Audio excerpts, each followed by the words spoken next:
Welcome to Bleach Revisited. I am Karkur Gold, your host through this series where we'll be reading through every single chapter of the Bleach manga, providing critical analysis to the art and narrative, as well as personal response, and talking about how these chapters connect to the manga at large. So if any of that interests you, you are in the right place. But today, this is episode 37, so we will be beginning with chapter 37, a reading of Crossing the Rubicon.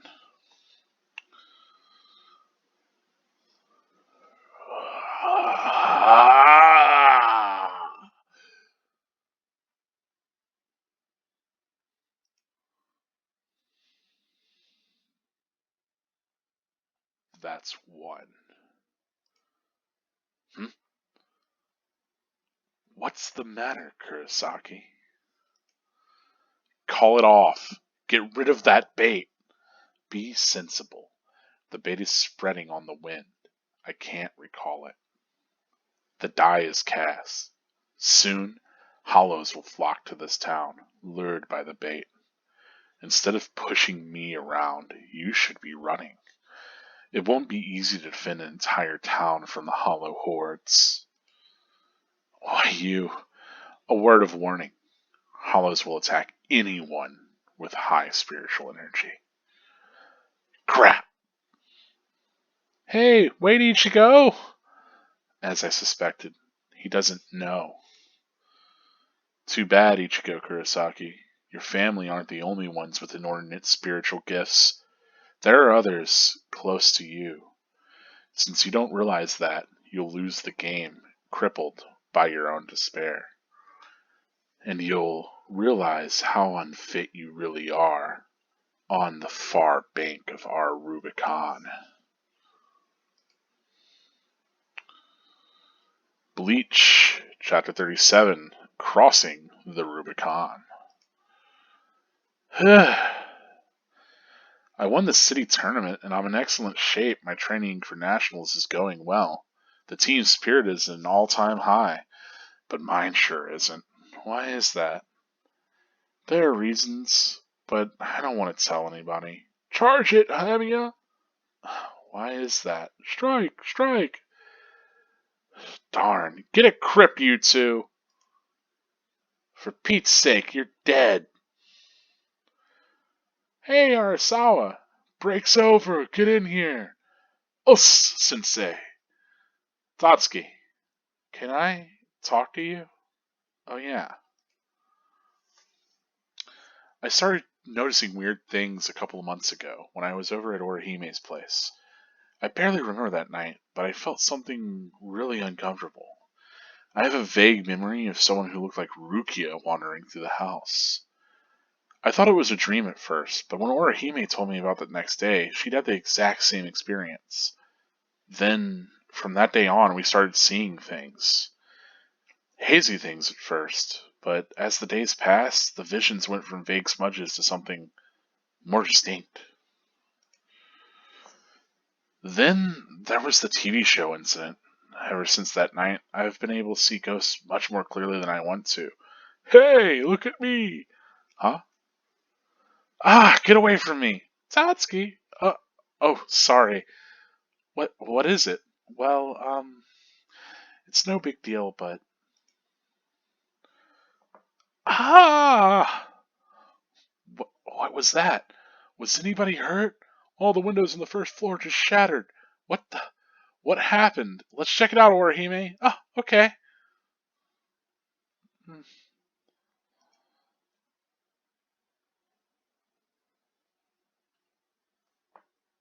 Oh.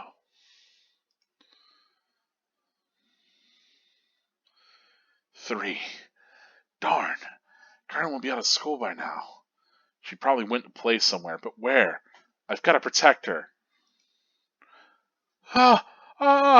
Crap. There's too much area to cover, and I'm too slow. So how have I been finding these hollows? How?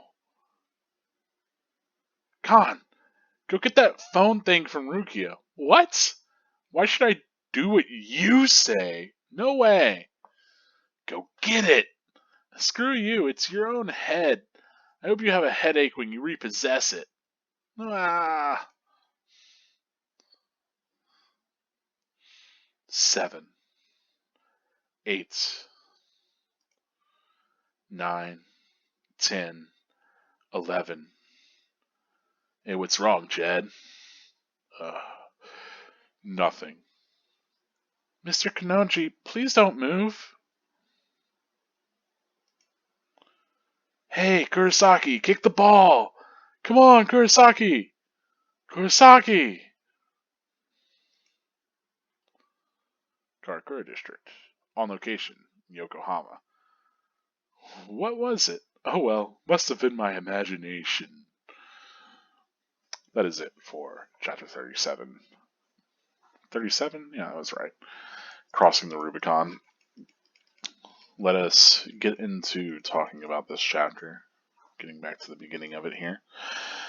So, we begin with the chapter title, which usually, I guess, let me state this for the record.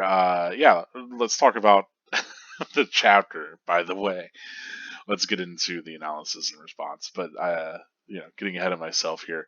But let us do talk about the chapter title, because that's pretty significant here. It gets mentioned by Uryu Ishida later, but the idea of crossing the Rubicon, right? This is, for those who aren't aware, this is a historical event that happened in Italy and Rome, I believe. The Rubicon being an actual river that Julius Caesar crossed famously, and that really kind of started the rule of Imperial Rome and cemented its power. There's a lot there. You can just go look and read it online. The whole point is that this phrase, crossing the Rubicon, really means like moving beyond this point of no return, right? In a lot of ways, what's interesting is also this evocation of Rubicon as a river, right, and crossing over this river, because in a lot of mythologies, the idea is rivers as being kind of sacred in a way, or having this sort of mythological significance, and the idea of crossing a river being kind of crossing over into a supernatural sort of space. So there's like a lot there, both mythologically as well as literally, as well as historically analogous. This is mostly being used just for the phrase, crossing the Rubicon, the idea of kind of being a point of no return. Um, what we got in Rocket Future 7 before, this idea that their lives would never be the same. And so this is just more a reiteration of that, right? This is the point in which all of them everybody in Karakura Town's lives will be changed. I think that we get this kind of crack in reality as this hollow draws itself out of the other plane and into our realm, and then immediately gets destroyed by Ishida. I think it's fantastic that this is given such slow build up, over the course of several panels, 2 pages, and then is immediately shut down. We really get the sense of Ishida being far more capable than Ichigo here.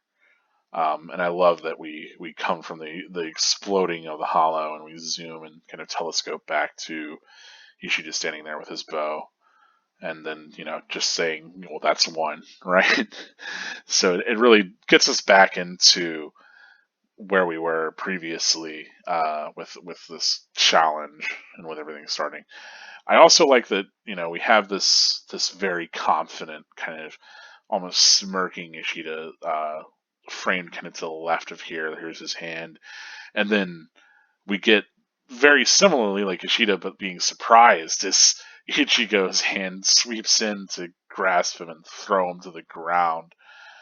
I love the differences in their expression. She is so full of himself, and it's like he has such contempt for Ichigo that even Ichigo gets very passionate and furious about this, but Ishida seems almost above that.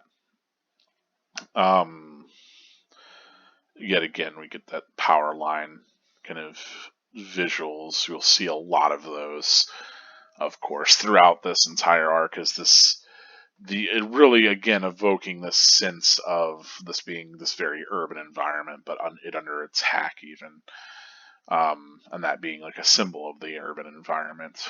And we know that the supernatural is kind of threatening it in a way. Um, yeah, there's this whole moment that I think is really effective where Ishida mentions, the hollows will attack anyone with spiritual energy. And as we know, Ichigo is not very good at reading spiritual energy, especially of knowing exactly where a hollow is, like Ishida is, right? So Ishida has a lot more perception of all of this than Ichigo. So of course Ichigo thinks about the first person, that was attacked by a hollow that he knows has high spiritual energy, that if we connect, both Fishbone D and Grand Fisher's attacks, where they were both attacking and targeting Karen, of course Ichigo's like, damn, I have to go protect her, right? He's not really thinking about everybody else that he knows. And of course, we get this moment where Ishida's framed very small and kind of pulled back because Ichigo's not just moving away from him, but it's a pretty significant moment as Ishida's expressing that he as he suspected Ichigo himself doesn't know. And I love that is also we get that small kind of shot of Ishida, and then if we were to go to forward here on this page, this is set up with this is I think the first time that we've seen this sort of panel layout for Bleach, but this very long panel, like page spanning kind of column setup is pretty new. But we get this pretty detailed Ishida on one side and the Ichigo shown kind of running off, completely isolated. So I think art wise that works really well for me, and it's kind of interesting and is using the panel layout in a way that we haven't seen yet, which is pretty cool. Here's our power line sneaking itself in here, as always. Like I said, I think Kubo is really cognizant about he's using these imagery and building these visual sort of motifs throughout the series.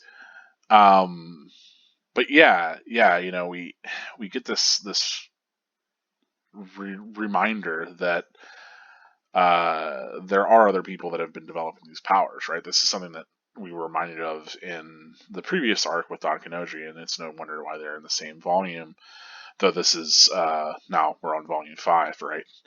But they, no wonder why that was all in volume 4, which had to do with Quincy, Arthur hates you, and the beginning of this challenge from Ishida, is that, obviously all of Ichigo's friends have now kind of passed that barrier and have these sort of inordinate spiritual gifts, right?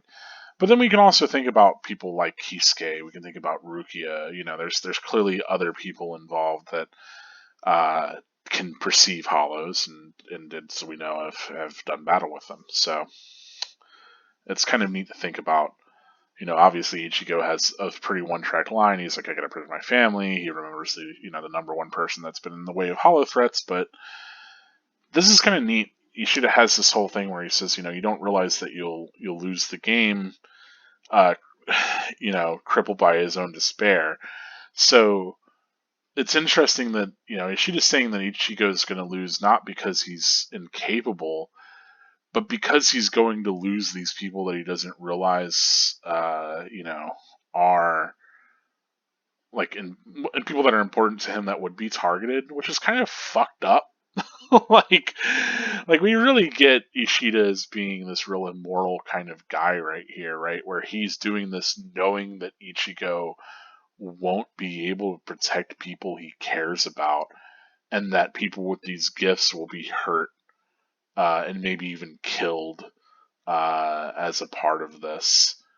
So that's troubling to think about. But ultimately, he really wants to drive home to Ichigo that Ichigo's really unfit. And if we think about from the previous chapter, the idea that Quincy are really motivated by seeing their own loved ones devoured by hollows, and so they don't want to give hollows any sort of quarter, I think the idea is that Ishida really wants to hammer home to Ichigo that, this sort of the way that Ichigo's been approaching this entire Shinigami thing, and that the way that Soul Reapers tend to think of things is not a way that's appropriate to deal with these monsters, and that Quincy are really they have the right way of doing it or whatever, and that he'll teach Ichigo through it by putting him through the same sort of trauma that assumably the Quincy went through.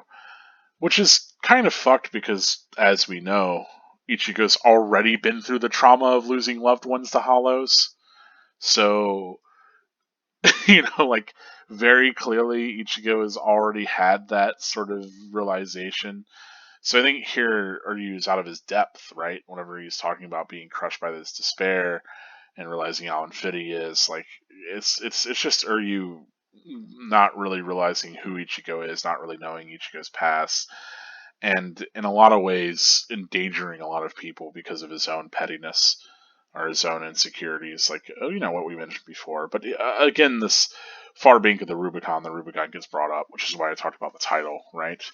That once they cross this point of no return, Ichigo will realize how unfit he is what you know Ishida's really speaking towards. Um, Kind of interesting chapter art. We get that dividing line across what am I saying? Ichigo's face. And then we actually spend a little bit of time with Tatsuki, which is, not exactly a surprise as we're being reminded of people that Ichigo cares about that are close to him that are developing spiritual powers. And certainly Tatsuki is one of them. As we remember from the whole incident with Don Kanochi, she could hear the sounds of the Demi Hollow. And we know that she's, someone that has been friends with Ichigo for some time, since they were children. We get reminded of that whole tournament, and Tatsuki doing well there. So we're reminded explicitly of her physical capabilities, right? So were she to have to, I don't know, get in a fight with some sort of entity, she might be able to do that. But also, we get this kind of great reveal, whenever she says, get a crypt, and, we turn Paige into having the reveal that, of course, she can see these spirits too.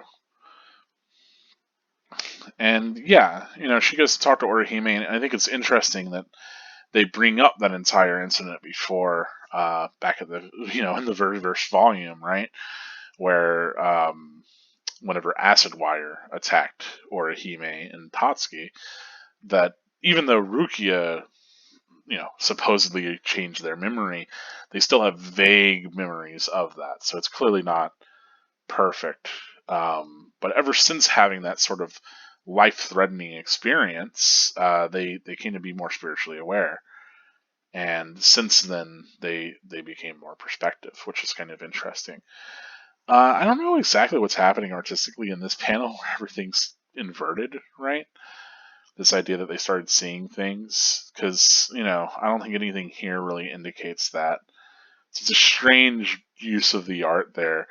I think the inversion is maybe meant to like show that they have some sort of other perception, but these last three panels work to do that anyway. So it's bizarre. It certainly serves as a Rubicon of sorts, right? A crossing point for this character, that there was clearly this line of like, okay, well, we had these. I can very quickly delineate, like, after this day things were changing, and then after that day, this and this happened, right? So we have these very clear points in time. Yeah.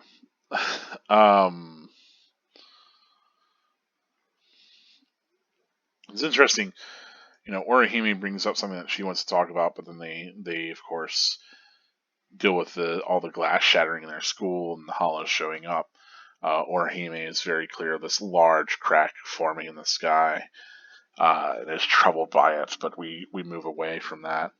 And yeah, I love the kind of moment here as Tatsuki's running off and Orihime's really troubled by everything that's happening and is turning to look at it. Yeah, I think, I think I remember, maybe I'm losing my mind, but I vaguely do remember this kind of window shattering scene in the anime being pretty cool. Anyway, we get this really weird hollow guy who immediately gets dispatched by Ichigo. You know, we're going to be jumping around a lot with the action here, so it's hard to place where this is, but somewhere other than where Rukia and Orihime, or Rukia, what I was saying, Tatsuki and Orihime were. Um, and yeah, like Ichigo's really trying to figure out where Karen might be, but he doesn't really have a handle on it.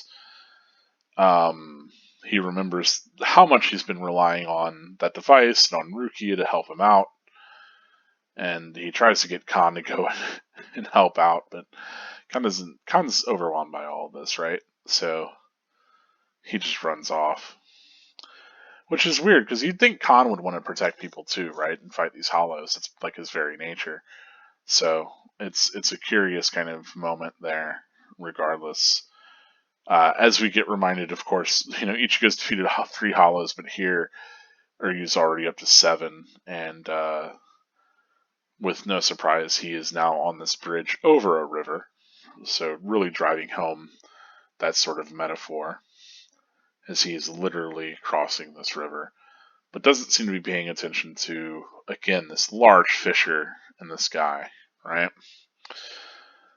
Chad notices it, says it's nothing to his bandmates, which are probably less spiritually aware. So we get reminded, of course, Chad. We get a little shot of Kisuke here, and then even Don Kanoji, which is neat. And of course, we finally fall on Karen, which I love. This art of the soccer ball or football being placed in the middle, and her being pretty small compared to this thing that's in the sky that she's noticing. So there's clearly some sort of very large threat looming. And that's all we get. I like this bit of how Kisuke's over here in Yokohama, so he's miles away from Karakura, and he's like, oh well, must have imagined it. So he's at least perceptive enough to kind of realize this even from very far away, which leads us to wonder exactly how capable Don Kanoji really is if he's recognizing these things from far away. Whenever Ichigo, we've gotten a little bit of Ichigo having this awareness of hollows, but clearly it's being called out by Uryu here. I mean, the very first chapter, right? Ichigo was like, how can you possibly not hear that? Well, to Rukia, who's really had her perception sort of thrown to the wind by the strength of Ichigo's own powers, too. Right? That gets brought up a good bit in the first chapter, but really hasn't been talked about much since until now. So this whole idea of being able to perceive these spiritual threats or perceive this other spiritual energy. But yeah, as far as personal response to this chapter goes, I again I think it's another effective chapter. I mean, you're hardly going to find a Bleach chapter that I feel like doesn't do something interesting. Here we really get to see. I mean, we got to see. This isn't anything new from Ishida to start with, right? The whole blown up a hollow real quick from very far away. But we get to see a little bit of, confirmation for a lot of things that have been slowly boiling to this point, right? So we get confirmation of like Chad, and I mean, we knew that Chad was spiritually aware, but especially Orihime and Tatsuki. That was something that we really hadn't any sort of confirmation on. I mean, in the Don Kanoji incident, we kind of had, clearly they could hear things, and that was significant, but we haven't really seen them have an encounter, kind of like the way that Shrieker and Chad had an encounter. So it's neat to get confirmation there on those characters, but also we're starting to see, both how Ishida and Ichigo are handling these hollows, and how Ichigo is essentially really overwhelmed by all of this, right? And he's trying to find Karen, but he doesn't know where she might be. So, it kind of does a good job in one, establishing that Ichigo can't possibly, find everybody that he might need to. We also get this sort of moment that I think is really effective, in which is that one between Ichigo and Uryu at the beginning, where Uryu's really kind of tells Ichigo to go and find these people to protect, but Uryu's aware that Ichigo won't even be able to go and protect the people that he wants because he won't even be perceptive of them. Yeah, and I don't know. I think that's in a lot of ways speaks towards the way that Ichigo maybe isn't aware of these sort of. Obviously, he's not literally aware of these things. He lacks that sort of perception or awareness. But I think in other ways, it speaks towards the strength of these bonds that Ichigo has that he doesn't aware. He isn't aware of how strong the connections are that he has to these other people, and that maybe this incident might cause a lot of grief as those other people are attacked. So that's kind of neat. It's really interesting. It brings in again this connection to other characters that whole deal with bonds, and the significance of them, and that like that can drive a person to be like Ishida or like Ichigo, right? Especially whenever it comes to like what you'll do to protect somebody. Uh, and here Ishida clearly has some sort of something going on with him that's motivating him to even cause this many people to be in danger. But clearly, he feels the need to prove himself, and to prove like his capability of protecting all of these people, right? And maybe Ichigo's inability to do so. Which the inability to protect somebody else is something that comes up a lot in Bleach, right? The idea of like, oh well, I couldn't protect you, or I'm doing this to try to protect you. Because again, so much of Ichigo's character is built off of attempting to protect these other people, and really wanting to be the person who can do that. And so even just thinking about like the biggest arc that we've gotten, or the most like kind of close to our protagonist that we've gotten with the Memories of the Rain, that's all caught up in protection, right? Misaki protecting Ichigo, Ishin trying to kind of protect his family, Ichigo coming to the protection of his sisters, and fighting Grand Fisher. Rukia really having the whole internal battle if she should protect Ichigo from Grand Fisher, and like the nature of why people get in these battles, if it's for their pride or to protect life. So like the idea of protection being really at the heart of a lot of Bleach, and protecting those sorts of people that you've come to care about and the sort of bonds that you have, right?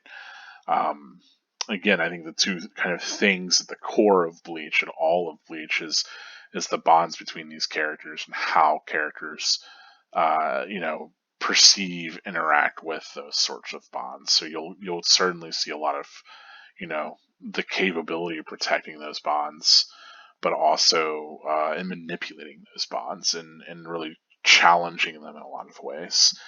And I mean, like that's any writing's going to deal with that, but Bleach is pretty explicitly about that.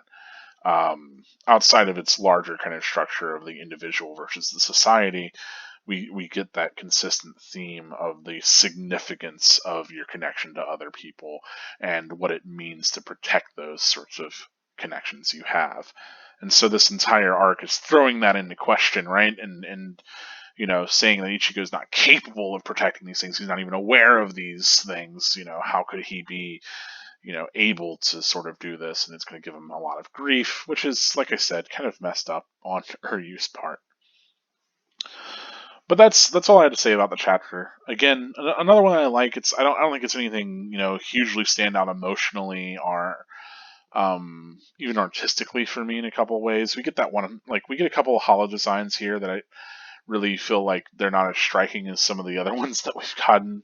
They're bizarre, but I don't think they work as well as the holos that we've had time to really sit with, which is fitting. I mean, they're ones that are just here to get clobbered and thrown to the side. But all in all, I think it's a solid chapter. It does a lot of neat new things.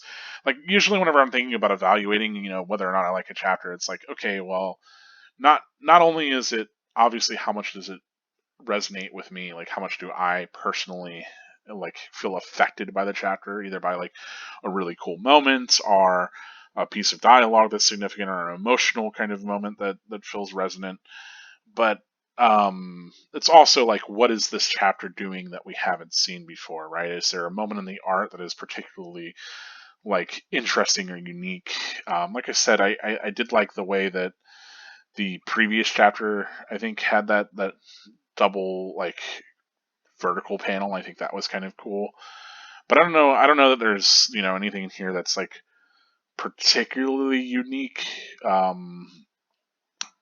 are a couple of neat scenes, but nothing that like really throws me, knocks me on my ass or anything like that, right?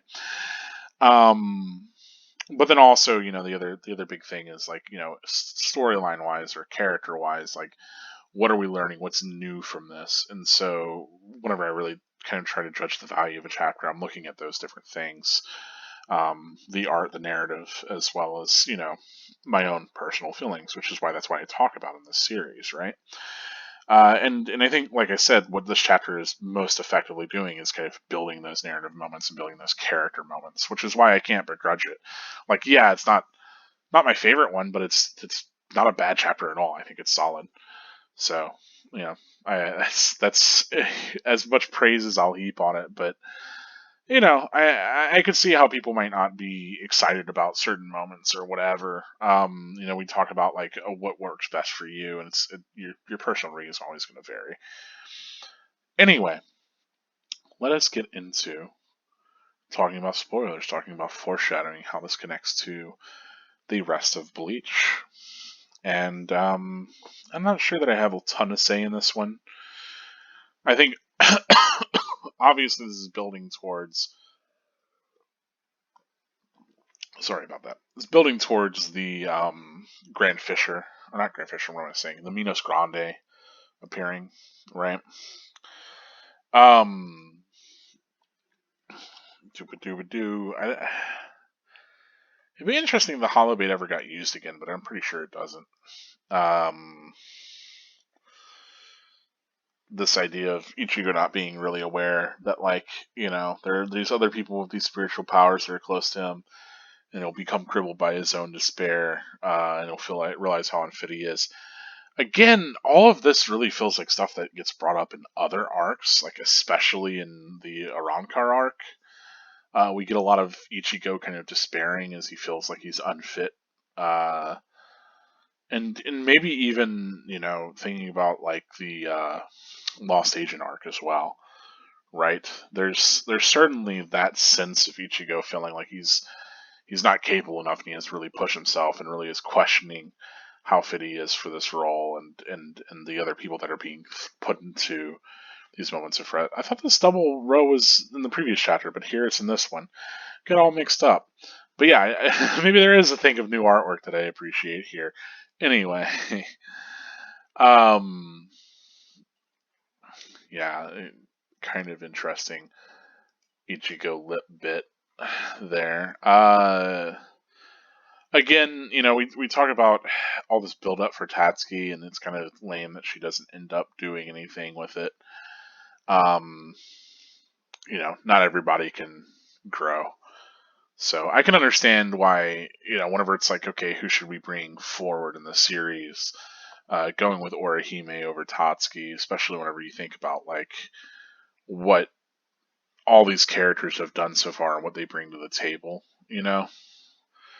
I think it makes sense to bring Orihime, Ishida, and Chad as like a pretty diverse group. Whereas it's hard to tell what Tatsuki would add that maybe Chad wouldn't in a lot of ways. Not to say that they're the same character type or anything, but I don't know. I like Tatsuki a lot. I do wish that there was maybe more done with her as far as developing powers or whatever, but I'm also fine with the fact that she doesn't. So, that's maybe a difference between me and a lot of people who read Bleach.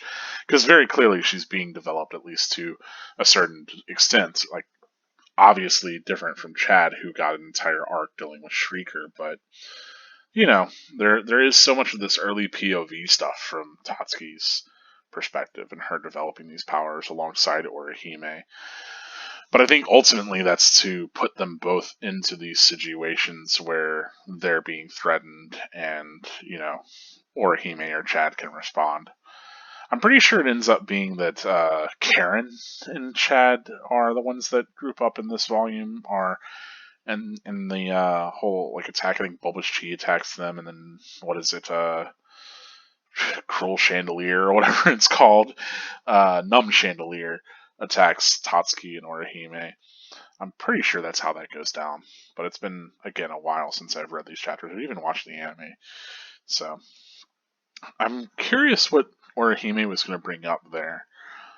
If you have any insight into that, let me know. Like, what you think. I'm pretty sure that she was going to probably talk about Ishida and Ichigo, right? Because that's what's been going on previously. Because I mean, I don't think she's going to talk about like her developing more spiritual awareness or anything like that. But I think she's probably gonna ask something about regarding Ichigo. But then this all distracts from that. Especially whenever we think about like this whole thing drawing out of a conflict between the two of them. Yeah, I don't like this guy's weird nipples. I'm glad that this isn't a hollow we have to hang out with a lot as he immediately gets, chopped apart by Ichigo. Uh, yeah, I don't think there's really anything else that kind of goes forward here.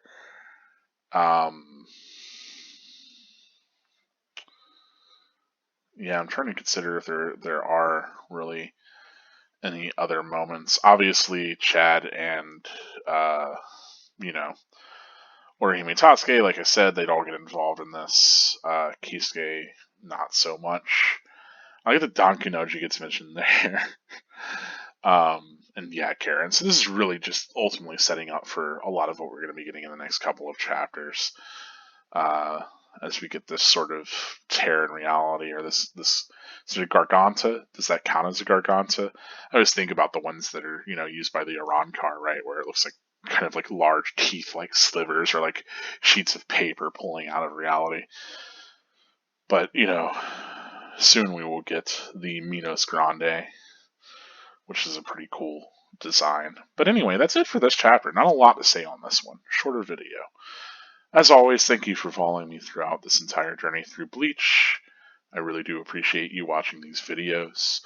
Feel free to let me know in the comments how you feel about this one, as well as how you feel about this chapter and everything within it. If you've got any observations to make that I did not, I'd love to know them. But that's all I have to say. As always, this has been Karker Gold with Bleach Revisited. Spirits are forever with you. Stay gold.